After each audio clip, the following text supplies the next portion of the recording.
한국교회는 우한 코로나 사태 중에도 이웃돕기 헌금을 많이 했습니다. 진심으로 칭찬하고 싶습니다. 하지만 TV 언론은 이런 좋은 일들을 화면의 맨 아래칸의 문자로 내보내거나 혹은 아예 전하지도 않습니다. 그리고 잘 못하고 있는 부분, 최근 성남의 은혜의 강 교회의 바이러스 확산, 참으로 안타까운 일입니다. 여기에 대해서 자주 반복해 보도함으로써 마치 교회가 바이러스 확산의 온상인 양 표현하고 있습니다. 실제 교회 예배 모임을 통해 바이러스가 전파된 비율은 높지 않음에도 불구하고 TV 언론사들의 불공정 보도는 어제 오늘의 이야기가 아닙니다. 고 하영준 목사님의 말씀처럼 기독교를 대적하는 자들이 언론사를 장악했기 때문입니다. 이러한 패턴이 지난 수십여 년간 지속해 왔었고 분별력 없는 기독교인들은 이런 적그리스도적인 언론의 생각을 대변하기도 합니다. 도대체 교회가 이웃사랑을 열심히 실천함에도 불구하고 왜 세상을 향한 영향력은 계속 줄어드는 걸까요? 교회가 가난한 자를 돌보는 것을 예로 들어보겠습니다. 가난한 자를 돌보는 것은 하나님의 공의를 실행하는 것입니다. 기독교 안티들은 한국교회가 가난한 자를 돌보는 일을 많이 안 했다고 말하지만 실제는 그렇지 않습니다. 그런데 티가 안 난다는 것이 문제입니다. 홍보가 부족했다는 말이 아닙니다. 스스로 드러내지 않았다는 말도 아닙니다. 무슨 말이냐면 교회가 가난한 자들을 돌보는데도 가난한 자는 줄어들지 않고 오히려 더 증가했다라는 뜻입니다. 왜 그렇습니까? 아이러니하게도 교회가 하나님의 공의를 행하지 않았기 때문입니다. 그러면 더 많은 교회 재정을 가난한 자들을 위해 투입하라는 말입니까? 아닙니다. 교회가 성도들로 하여금 가난한 자가 최소한으로 발생할 수 있도록 하는 국가의 법과 정책을 만들어 실행하도록 격려하지 않았다는 말입니다. 교회 안에서만 이웃돕기 헌금을 모아 지역사회에 전달하는 것으로 하나님의 공의를 실행했습니다. 그런데 교회 밖에서 하나님의 공의를 실현할 수 있는 법과 정책을 만들도록 그리고 그것들을 실행하도록 성도들을 얼마나 도전하고 격려해 왔습니까? 교회는 예배 본질에만 집중해야 합니다.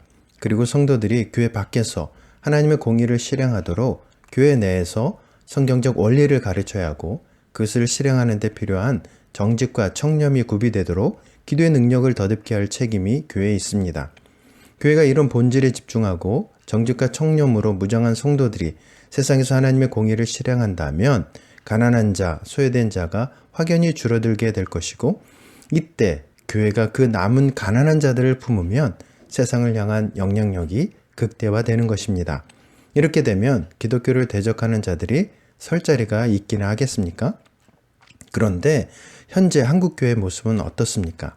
교회 내에서 가난한 자를 돌보기 위해 헌금을 걷고 지원 방문하는 것으로 하나님의 공의를 다했다고 보고 있지는 않습니까? 한국교회에 이런 마인드가 팽배해 있기 때문에 이웃을 돕는 헌금을 많이 해왔다고 확실히 말할 수 있습니다. 그런데도 불구하고 기독교를 대적하는 자들은 여전히 교회를 비난하죠. 이 비난이 존재하는 근본적인 원인을 살펴야 합니다. 근본적인 원인은 어디에 있을까요? 교회 목회자들에게 있습니다. 목회자들이 성도들의 교회 밖의 생활과 직장에서의 삶에 하나님의 공의를 실천하고 있는지에 대해 관심을 두지 않기 때문입니다.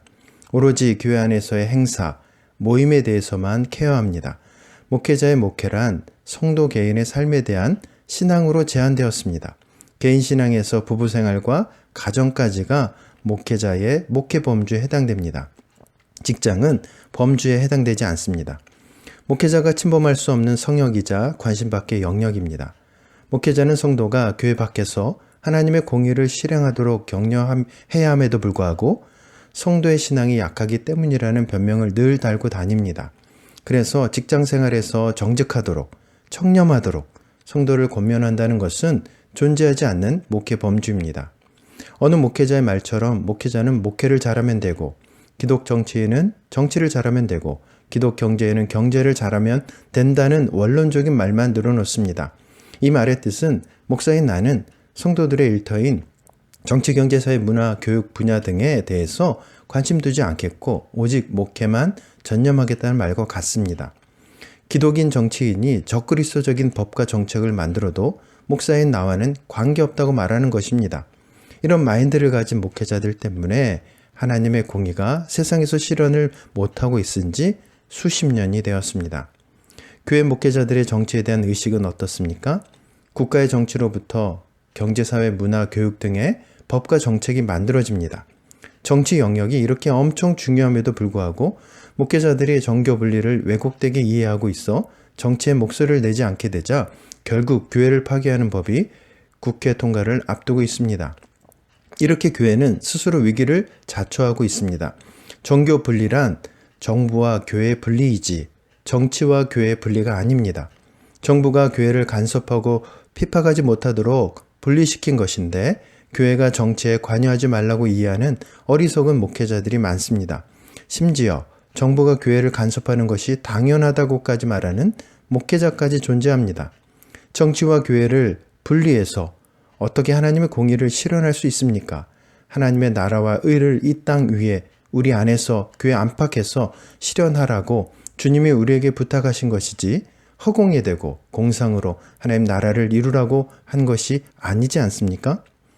이처럼 교회는 밑빠진 독에 물 붓기를 계속하고 있습니다. 이웃사랑을 아무리 실천해도 세상에서의 영향력은 계속 줄고 있는 이유는 분명합니다.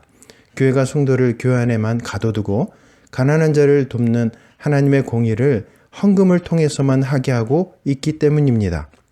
교회 목사들은 마땅히 성도들을 세상의 모든 영역에서 하나님의 공의를 실행하도록 도전해야 함에도 불구하고 아무것도 하고 있지 않기 때문입니다. 한국교회와 목회자들은 미가서 6장 8절을 가지고 회개하고 갱신되기를 바랍니다. 공의를 행하고 인자를 사랑하며 겸손히 하나님과 동행함으로 하나님의 나라와 의를 이루기를 바랍니다.